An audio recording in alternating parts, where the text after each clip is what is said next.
Okay, number 2, take 2. Not that you would know this because I'm not uploading the other one because ultimately Explain Everything made me angry and there were some possibly bad words that I said that should not be said in front of anyone, including students. So here we go. I know this looks complicated, but as I started the previous video before I had to delete it, you are just really going to start with that distribution.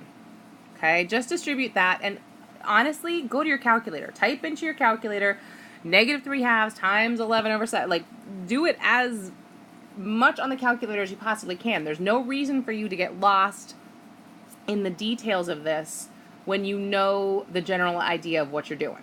So when you do that, you will actually get a -33/14n, and you will get a +4. I think most of us, if we got part of this problem wrong, or if we made a mistake somewhere, it's going to be with that negative times the negative, making a positive. Now, I am not doing anything else with the rest of this at this point. I am just rewriting as I should. And then ultimately, I have my lowest common multiple, least common multiple, lowest common denominator, however you want to say it. Basically, you're looking for the number that 14, 8, and 56 all go into. That number happens to be 56. I'm going to write it over on the right side. Now, you are going to distribute that 56 to everything in your equation, to 4 items. Now, when you distribute, please, ladies and gentlemen, and this is where I started getting angry because Explain Everything was screwing up. Totally not my fault. It was not user error. When you distribute your 56, it is not 56 times 33 and 56 times 14. We have to remember that, guys. I know it seems silly, but we just don't seem to remember that. Ultimately, 56 times the 33 divided by 14. So 56 times the 33 and then divided by 14, you should get a 132. Now, please be careful. It is a -132. N plus, when you do 56 times 4, we get a 224. And that's going to equal, and again, you're going to do 56 times the 7, which happens to be negative, then divide it by 8, right? And actually what you get is a -49n.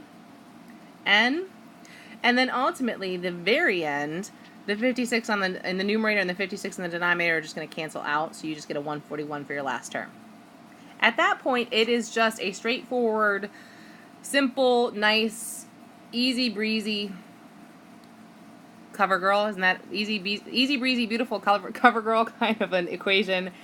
Just add 49n to both sides, and you don't have to do the same thing that I do at this point.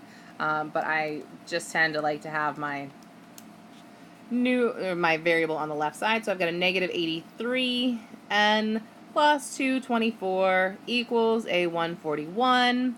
And of course, I'm going to subtract 224 from both sides and have to make everything smaller. Sorry. Or actually move everything up. Sorry about that. So I have a -83n equals a 141 minus 224. Oh, look at that. It's a -83. Hey, when you divide both sides by -83, sorry, I'm running out of space. I don't feel like moving all of this stuff. You get n equals 1. Ooh, aw. See, it doesn't let me undo things. That drives me nuts. N equals 1. There you go. I've got a few more that I'll work on, and I will post them and send them out to you.